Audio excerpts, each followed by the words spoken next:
Hello, this is me Mohammad Saqib Khan. तो आज की इस वीडियो में हम स्टार्ट करेंगे, बहुत ही इंपॉर्टेंट टॉपिक है, वो पढ़ेंगे असाइनमेंट ऑपरेटर पढ़ेंगे। और इसमें हम देखेंगे कि असाइनमेंट ऑपरेटर होता क्या है। वैसे नाम से थोड़ा बहुत आपको आइडिया हो चुका होगा। असाइनमेंट मतलब कोई चीज़ असाइन करना किसी दूसरे चीज़ में। हाँ, इसको पढ़ाने से पहले मैं आपसे ये कहूँगा, अगर अभी तक आपने मेरा चैनल सब्सक्राइब नहीं किया तो जल्दी से मेरा चैनल सब्सक्राइब कर दे और वीडियो को भी ज़रूर लाइक कर दे। ये देखें, मैंने जावास्क्रिप्ट का प्लेलिस्ट बनाया है। इससे पहले मैंने HTML CSS बहुत ज़्यादा वीडियोज़ इस पर बनाई है। अगर अभी तक आपने वो नहीं देखी तो देखें, मैंने बहुत बड़ी 32 मिनट्स 22 मिनट्स इसी तरह से 30 मिनट्स इस तरह बड़ी वीडियोज़ बनाई है। CSS पर भी बनाई है और अभी मैंने जावास्क्रिप्ट स्टार्ट किया है, तो ये 8वीं वीडियो है अभी ये जो मैं असाइनमेंट ऑपरेटर वाली वीडियो बनाऊंगा। तो अभी तक मेरा चैनल अगर आपने सब्सक्राइब नहीं किया तो जल्दी से मेरा चैनल सब्सक्राइब कर दे और बढ़ते हैं असाइनमेंट ऑपरेटर की तरफ कि जावास्क्रिप्ट के अंदर असाइनमेंट ऑपरेटर होता क्या है। तो मैं आता हूँ, अपना VS कोड खोलता हूँ और उसके अंदर हम देखते हैं। इससे पहली वाली वीडियो में मैंने टेम्पलेट लिटरल्स पढ़ाया था। टेम्पलेट लिटरल्स बहुत ही ज़्यादा इंपॉर्टेंट है। क्योंकि आप जब मल्टीपल एक्सप्रेशंस वेरिएबल्स अपने स्ट्रिंग के अंदर डालेंगे तो फिर आपको पता चल जाएगा कि हाँ, साकिब ने सही बताया था। तो आपने ये ज़रूर देखना है कि टेम्पलेट लिटरल्स क्या होता है। इस पर मैं वीडियो बना चुका हूँ डिटेल से। तो अभी हम पढ़ते हैं असाइनमेंट ऑपरेटर ये क्या होता है। आपने ये तो देखा होगा, इसको बोलते हैं इक्वल टू। तो ये असाइनमेंट ऑपरेटर में आता है। इक्वल टू असाइनमेंट ऑपरेटर में आता है। किसी भी वेरिएबल में जब हम वैल्यू असाइन करते थे तो उनके बीच में हम लिखते थे इक्वल टू, मतलब कि इस वैल्यू को असाइन कर दो किसी वेरिएबल में। लेकिन सिर्फ इक्वल टू नहीं है, plus equal to, minus equal to, multiply equal to, divide equal to. आप जब एक भी सीख गए तो समझ जाएंगे इनमें से, या तो ये सीख गए तो आपको खुद पता चल जाएगा कि इसका क्या काम होता है। Modulus equal to, exponentiation operator है। ये एक्सपोनेंशिएशन ऑपरेटर है। इस पर भी मैंने डिटेल से वीडियो बनाई है, एक्सपोनेंशिएशन ऑपरेटर अरिथमेटिक ऑपरेटर वाली वीडियो के अंदर। और इसी तरह से मॉड्यूलस इक्वल टू, ये सारे के सारे आते हैं किस चीज़ में, असाइनमेंट ऑपरेटर में। आपने ये गौर से देखना है। अभी मैं क्या कर रहा हूँ, अभी मैं यूज़ करूँगा इक्वल टू, जिसका मतलब है ये एक असाइनमेंट ऑपरेटर किसी भी वैल्यू में। अब मैं बनाता हूँ मैं बनाता हूँ नेम, वेरिएबल मैंने बना दिया। अब इसके अंदर मैं डाल दूंगा साकिब। मैंने साकिब वैल्यू डाल दिया, मतलब कि असाइन कर दिया। मैंने साकिब वैल्यू को नेम वेरिएबल के अंदर असाइन कर दिया थ्रू असाइनमेंट ऑपरेटर। ये असाइनमेंट ऑपरेटर के थ्रू ही असाइन हुआ। वैसे हम इधर कुछ और तो नहीं लिख सकते थे, जैसे कि मैं लिख दूँ प्लस या प्लस इक्वल टू। अब ये भी गलत होगा। प्लस इक्वल टू प्लस किस चीज़ के लिए यूज़ होता है, एडिशन के लिए। तो क्या ये एक नंबर है? नहीं, ये एक स्ट्रिंग है। मैं माइनस इक्वल टू या मल्टीप्लाई इक्वल टू या डिवाइड, मॉड्यूलस, एक्सपोनेंशिएशन ऑपरेटर ये मैं यूज़ नहीं कर सकता इधर।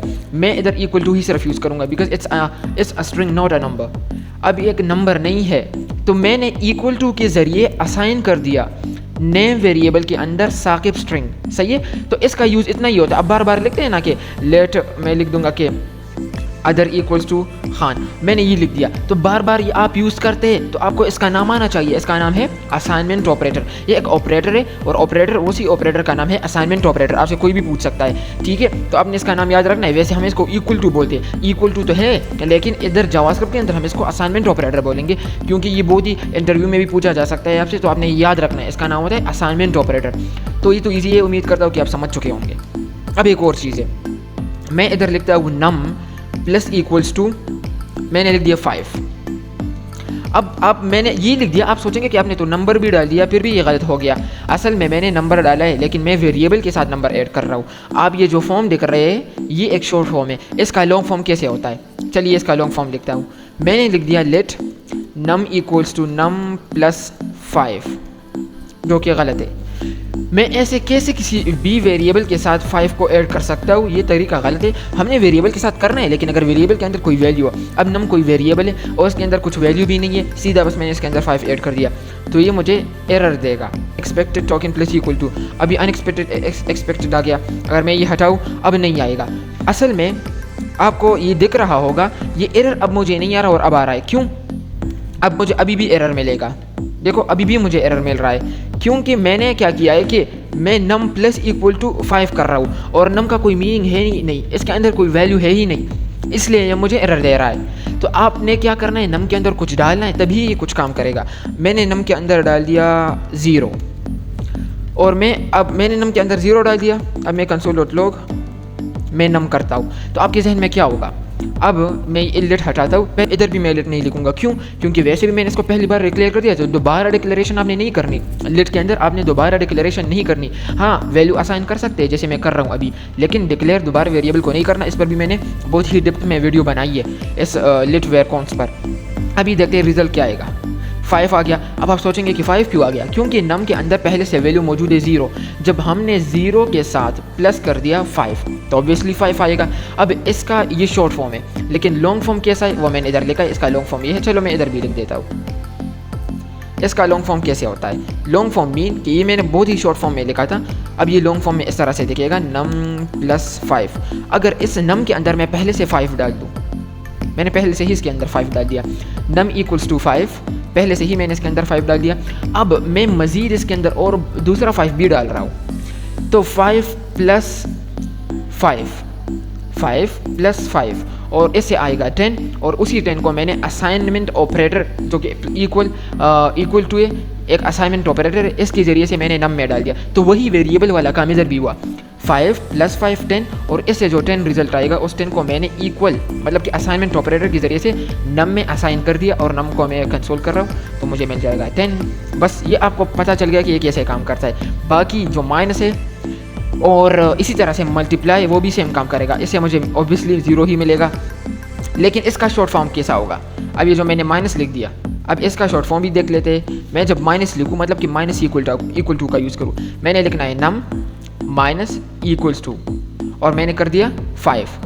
अब देखते हैं नम माइनस इक्वल्स टू 5 से भी वही रिजल्ट मिल रहा है, क्योंकि ये और ये नम इक्वल्स टू नम माइनस 5 एक ही चीज़ है। बस आपने ये शॉर्टकट ही यूज़ करना है, अच्छी चीज़ है और गुड प्रैक्टिस भी है कि इतना लॉन्ग लिखने की क्या ज़रूरत है, बस ये शॉर्टकट ही यूज़ करें।